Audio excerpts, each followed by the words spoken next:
You've probably started to see products like this everywhere. Plastic packaging and containers which look and feel exactly like the ones you're used to, except that they claim to be compostable. But are they really?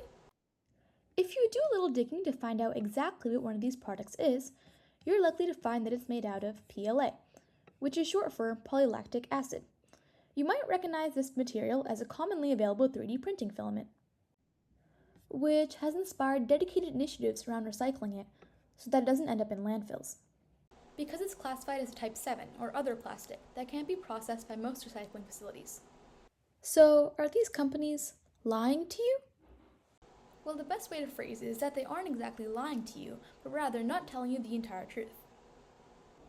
You know how you tell your friends that you spent 4 hours at homework yesterday when you actually sandwiched 2 hours of procrastination between 2 hours of actually working?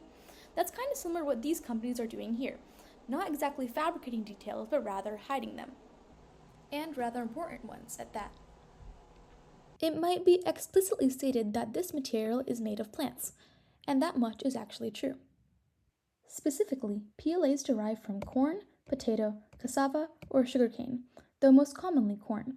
These plants are processed into sugars such as glucose, lactose, and maltose, which are fermented by lactobacillus bacteria to derive lactic acid, a process which, to PLA's credit, has a much smaller environmental footprint than those used to produce petroleum-based plastics.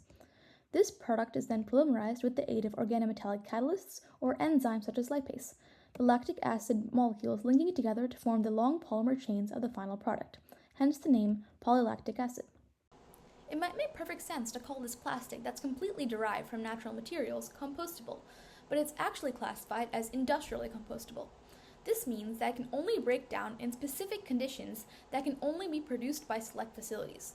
So, if I were to attempt to compost this cup in my backyard, I wouldn't have the same results as I would with, say, a paper cup.